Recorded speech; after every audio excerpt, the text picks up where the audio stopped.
Assalamualaikum warahmatullahi wabarakatuh. Halo teman-teman semuanya. Kenalin, nama aku Rodatun Jannah. Pada kesempatan kali ini, aku ingin membahas tentang apa itu permutasi dan jenis-jenis dari permutasi tersebut. Teman-teman udah pada tahu belum apa itu definisi dari permutasi? Langsung saja, permutasi adalah susunan objek dalam urutan tertentu. Urutannya sangat penting, sehingga setiap perubahan urutan akan menghasilkan permutasi yang berbeda.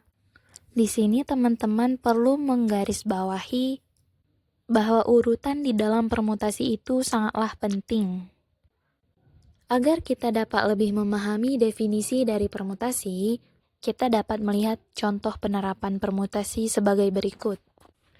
Jika kita memiliki 3 kartu, misalnya kartu A, B, dan C, maka permutasi dari ketiga kartu tersebut adalah semua susunan berbeda yang mungkin dari A, B, dan C, yaitu ABC, ACB, BAC, BCA, CAB, dan CBA. Nah, dari sini kita dapat mengetahui bahwa banyaknya susunan dari ketiga kartu tersebut adalah 6 cara. Permutasi dapat dikelompokkan menjadi beberapa macam. Di dalam video ini, kita akan belajar tentang jenis permutasi dalam teori peluang. Kira-kira apa saja ya jenis-jenis permutasi itu? Jenis yang pertama yaitu permutasi seluruh objek. Jika jumlah objek yang ada adalah sebanyak n, jumlah cara atau alternatif yang dapat diperoleh dari permutasi seluruh objek yang berbeda adalah n faktorial.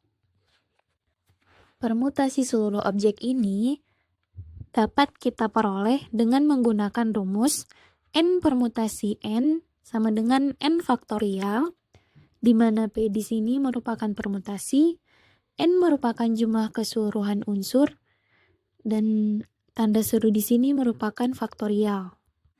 Untuk mengingatkan kembali, jadi faktorial ini adalah operasi di dalam matematika yang mengalihkan sebuah bilangan bulat positif dengan semua bilangan bulat positif yang lebih kecil darinya hingga angka 1.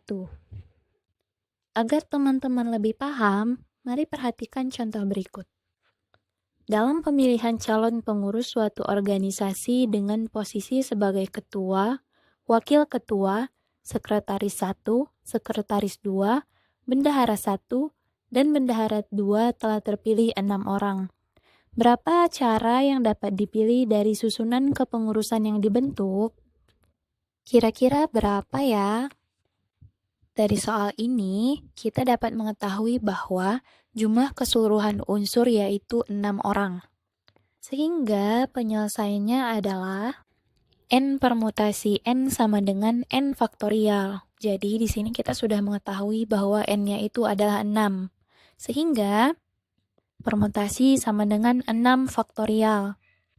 6 faktorial sama dengan 6 dikali 5 dikali 4 dikali 3 dikali 2 dikali 1. 6 dikali 5 sama dengan 30, 30 dikali 4 sama dengan 120, 120 dikali 3 sama dengan 360, 360 dikali 2 sama dengan 720, dan 720 dikali 1 sama dengan 720. Jadi, ada 720 cara atau alternatif yang dapat dibentuk dari susunan kepengurusan tersebut. Lalu, permutasi yang kedua yaitu permutasi sebagian dari seluruh objek.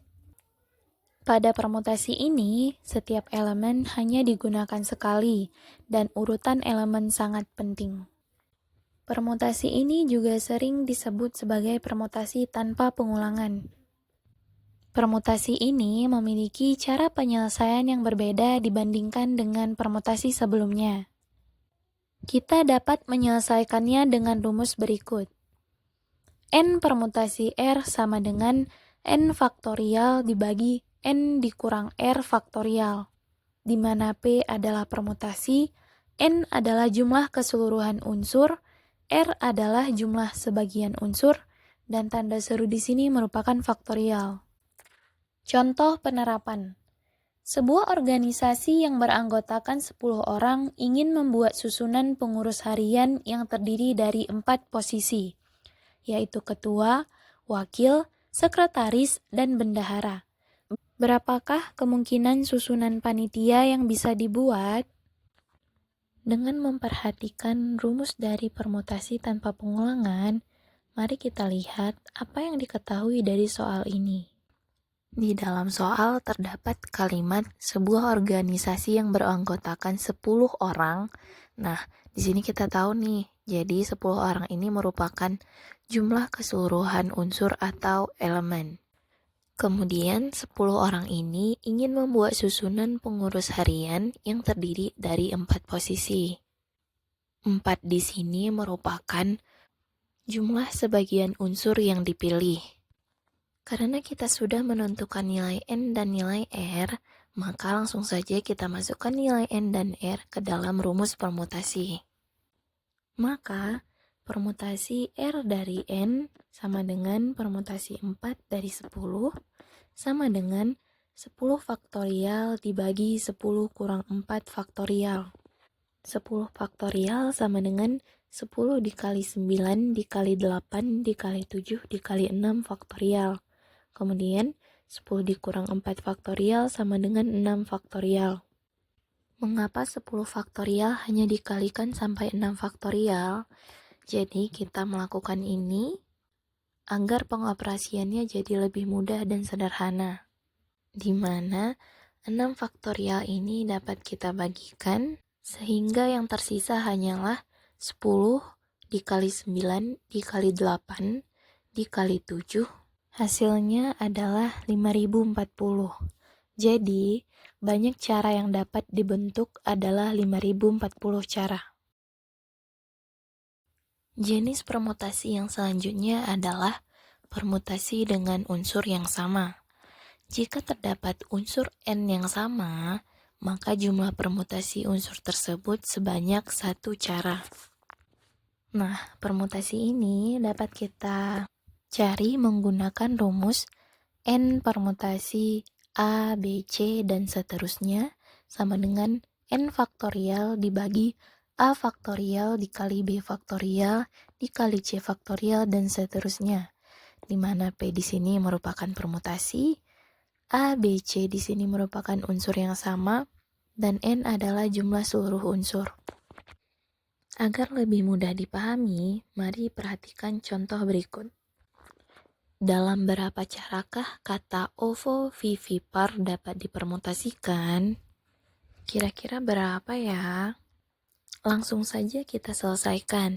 Jadi, kata ovovivipar terdiri dari 10 huruf dengan 2 O, 3 V, 2 I, 1 P, 1 A, dan 1 R. Maka permutasi dari 10 huruf tersebut sebagai berikut. Unsur-unsur yang sudah kita ketahui, kita substitusikan ke dalam rumus permutasi unsur yang sama, di mana N adalah jumlah seluruh unsur, yaitu 10 huruf, dan unsur yang sama yaitu 2, 3, 2, 1, 1, 1. Maka permutasinya sama dengan 10 faktorial dibagi 2 faktorial dikali 3 faktorial dikali 2 faktorial dikali 1 faktorial dikali 1 faktorial dikali 1 faktorial. Sama seperti pengoperasian dalam permutasi sebelumnya, ini juga bisa kita sederhanakan agar pengoperasiannya jadi lebih mudah. Di mana 10 bisa kita bagikan dengan 2, 8 bisa kita bagikan dengan 2, kemudian 3 faktorial kita bagikan dengan 3 faktorial yang ada di dalam penyebut. Sehingga yang tersisa adalah 5 dikali 9 dikali 4 dikali 7 dikali 6 dikali 5 dikali 4. Dan hasilnya adalah 151.200. Jadi, banyak permutasi dari kata ovovivipar adalah 151.200 cara. Dan permutasi terakhir yang akan kita bahas yaitu permutasi siklis. Permutasi siklis adalah jenis permutasi di dalam matematika yang mana elemen-elemen dalam suatu set diputar dalam urutan tertentu, sehingga elemen terakhir kembali ke posisi awal. Permutasi ini dapat kita cari dengan rumus permutasi dari N sama dengan N dikurang 1 faktorial, di mana N di sini merupakan jumlah seluruh unsur. Teman-teman perlu mengingat bahwa permutasi siklis ini adalah cara mengatur objek-objek atau elemen-elemen dalam sebuah lingkaran. Di dalam permutasi ini, urutan yang lurus tidak perlu diperhatikan. Hanya satu posisi objek yang menjadi patokan. Jadi, jika semua objek digeser posisinya searah atau berlawanan arah jarum jam, itu dianggap permutasi yang sama. Contoh penerapan. Sebuah organisasi mengadakan rapat dengan ketentuan tempat duduk 5 orang peserta per meja. Jika harus menentukan tempat duduk para pesertanya, berapakah variasi dari tempat duduk yang dapat dibentuk? Kita sudah mengetahui bahwa jumlah objek atau unsurnya adalah 5. Sehingga permutasi dari 5 sama dengan 5 dikurang 1 faktorial, sama dengan 4 faktorial. 4 dikali 3 sama dengan 12, 12 dikali 2 sama dengan 24, 24 dikali 1 sama dengan 24. Jadi, ada 24 variasi tempat duduk yang dapat dibentuk dari 5 peserta. Oke teman-teman, jadi itu tadi penjelasan tentang permutasi. Semoga video ini bisa membantu kamu memahami konsep permutasi dengan lebih baik ya. Jangan lupa untuk terus berlatih soal-soal permutasi agar semakin mahir. Sampai jumpa di video pembelajaran selanjutnya.